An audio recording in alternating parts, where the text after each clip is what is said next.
ریاست West Virginia کے منونگاہیلا national forest میں اب بھی انسانی سرگرمیوں کے اثرات سے پاک ایک نایاب جنگل موجود ہے۔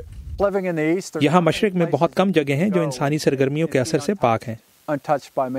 امریکی محکمہ جنگلات سے منسلک شین جونز کے مطابق اشروں پہلے جنگلات کی کٹائی کے دوران ایک نقشے کی غلطی کے باعث یہ درخت کٹنے سے بچ گئے۔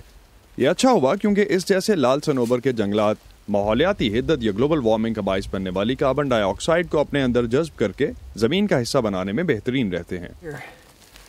یہ سب نامیاتی مواد دیکھیں، یہ سیاہ ہے کیونکہ اس میں کاربن کی مقدار ناقابل یقین حد تک زیادہ ہے۔ کٹائی اور کوئلے کی کانکنی کے باعث اپلاچیا کے پہاڑی سلسلے سے لال صنوبر کے 90% جنگلات ضائع ہو چکے ہیں۔ توانائی کے لیے کوئلہ جلانے سے ماحول میں کاربن ڈائی آکسائیڈ کی مقدار میں مزید اضافہ ہو رہا ہے۔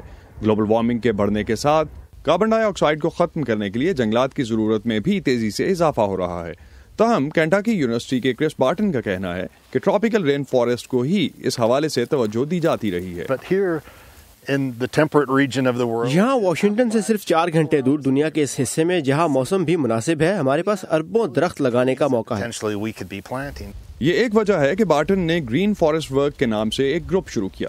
یہ گروپ اپلاچین جنگلات میں کانکنی کے لیے صاف کر دی گئی زمین کے تقریباً 4 لاکھ ہیکٹرز پر نئے سرے سے جنگلات اگانے کی کوششوں میں ہے، لیکن یہاں ایک مسئلہ ہے۔ یہ زمین بہت ٹھوس ہے جس میں پانی بھی جذب نہیں ہوتا، جڑیں نہیں بن سکتی، یہاں تک کہ آکسیجن کا بھی گزر نہیں ہو سکتا۔ اس پیچیدہ زمین کو کھودنے سے کاشت کے قابل کیا جا سکتا ہے، تاہم اس حل کے لیے لوگوں کو قائل کرنا آسان نہیں۔ لیکن اب چونکہ انہوں نے نتائج دیکھنا شروع کر دیے ہیں تو وہ امید کرتے ہیں کہ اب ان کا کام آسان ہو جائے گا، لیکن یہاں کے جنگلات کی مکمل بحالی میں کئی اشرے لگ سکتے ہیں۔